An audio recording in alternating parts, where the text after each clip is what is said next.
What's going on, Dolphins? It is your boy Dillon, and I am here to do one of my quick hit scouting report videos. This one is for the Carolina Panthers. Let's go ahead and jump right into it. I'm actually, now that we're getting towards the back half of the season, I'm starting to run out of, well, not run out of necessarily, but the number of scouting report videos that I have to do each week obviously keep getting smaller and smaller.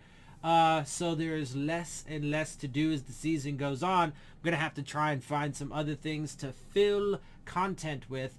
But anyway, let's get into this. So the Carolina Panthers just took down the Cardinals this past week, dropping them to 8-2.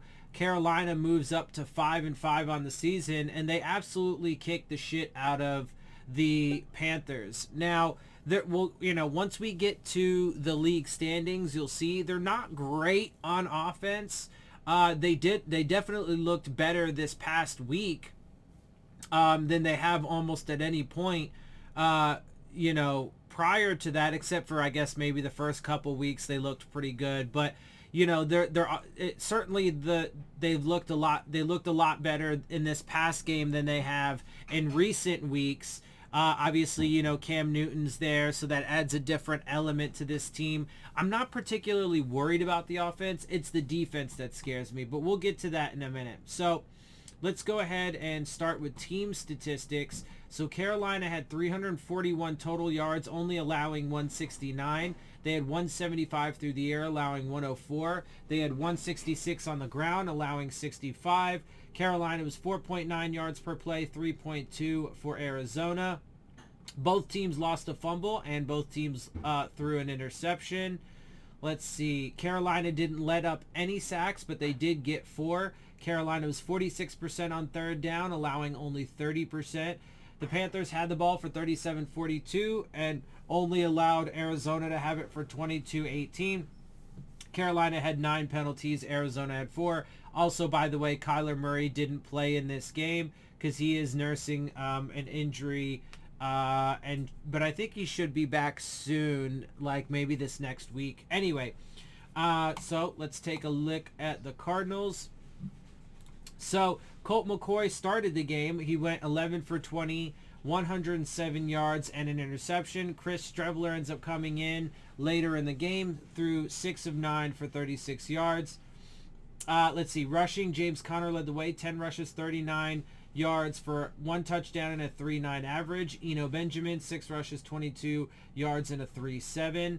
Receiving, Christian Kirk led the way, 7 of 8 for 58. Zach Ertz, 4 of 6 for 46. James Conner, 3 of 4 for 25. And Rondale Moore, 2 of 4 for 10. But yeah, so, look, as you guys know, I have the my original prediction and then my revised prediction that I made right before week 1. And, whatever. Either way, though, whichever prediction you want to go with, I've had the Carolina Panthers game as a win the entire time. But I don't think it's necessarily going to be as easy as, we would hope, especially because their defense is damn good. And I'm not really sure that our offense is going to have much of an opportunity to put up too many points. And so, I think it's probably ultimately going to be a relatively low-scoring game, and whichever offense can be a little bit more efficient, or, whichever defense or special teams can give them some points as well. But anyway, as for the Panthers, P.J. Walker went 22 for 29, 167 with an interception. Cam Newton, 3 of 4 for 8 yards and a touchdown. Christian McCaffrey, of course, led the way in rushing, 13 rushes, 95 yards, and a 7.3. Chuba Hubbard, 9 rushes, 27 with a touchdown and a 3 average. Amir Abdullah, 9 rushes, 24 yards, and a 2.7. Cam Newton, 3 rushes, 14 yards, a touchdown, and a 4.7.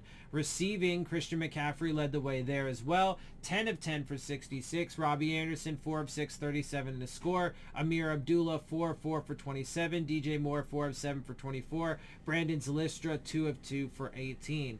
I mean, they have some decent players, but obviously their offense runs primarily through Christian McCaffrey. Now again, PJ Walker, he's all right. He's a solid quarterback. He's not spectacular, at least not at this point of his career. And Cam Newton is what Cam Newton is. He does add a different element to that offense. But it'll be interesting to see how they do this upcoming week. I'm not even really sure who they play.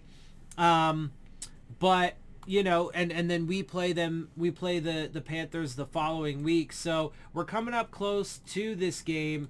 And we'll see how it goes, man. Now, let's take a look at these standings real quick so we can get a little bit of a better picture as to what we have to go up against. And again, offensively, they're not particularly great, although defensively, they are damn good. So we will get to that in just a second.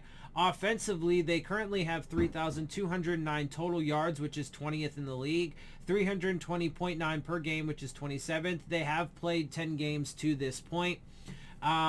Let's see, passing, they're currently 25th with 2,194, 29th in per game average with 219.4. They're 9th in total rushing with 1,160, 116 per game, which is 14th. In points, they have 205 on the season, which is 20th or 18th after ties. And points per game is 20.5, which is 21st or 19th after ties.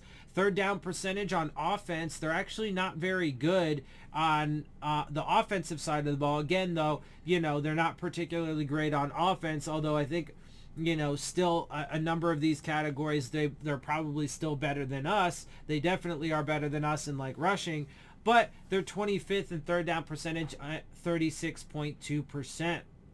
Defensively now, it's basically a completely different story, though. This defense is damn good, and it's going to be tough for our offense to score against them and to really do much of anything. They're currently second in total yards per game with 280.7 given up per game. They're first in passing yards with 194.3. So, that's unfortunate for us, because if our offense does have a strength, with as bad as that offensive line is, it's our passing attack that probably would, lead us to some victories, and in part is what led us to the victory against the Ravens. And obviously we're not very good against the run or in the run game. And they're actually pretty good themselves at 12th, only letting up 107 yards. Points per game, they're currently 6th, giving up 19.3. When it comes to takeaways, they're decent. When it comes to takeaways, they're not, they're not the best of the best, but they are pretty decent. They have 12 on the season, which is 16th or 9th after ties. They have 8 interceptions, which is 16th or 7th after ties. Fumbles, they do only have 4, which is currently 21st or 6th after ties. Sacks, though, they are generating quite a bit of pressure, and particularly when it comes to sacks, they are 4th or 2nd after ties. Passes defense, they're pretty decent there at 16th or 12th after ties with 39 on the season. And their third down defense is 4th in the league, currently at 33.1%. And then, of course, as always, here are the offensive and defensive league standings for the Miami Dolphins, so you can do a little bit of a comparison. All right, and with that, I am going to end this show. Before I do, make sure you check out Rave On Sports App, the new fan-driven sports app for all of your sports, whether it be baseball, basketball, football, whatever. And they are looking to enhance your game day experience with live play-by-play coverage, live chats with other fans and content creators like myself. Check the description box for the links to that. And with that, I'm going to get out of here. I hope you guys appreciate my perspective. If you do, make sure you hit the subscribe button. Make sure you hit the like button. Make sure you hit the bell if you want to get the alerts. Share my channel and videos with your friends and family. Leave your questions, comments, and concerns down in the comment section. Of course, as always, follow me on Twitter at DillonTartaro. And with that, I am out. I'll see you all soon. Phins up.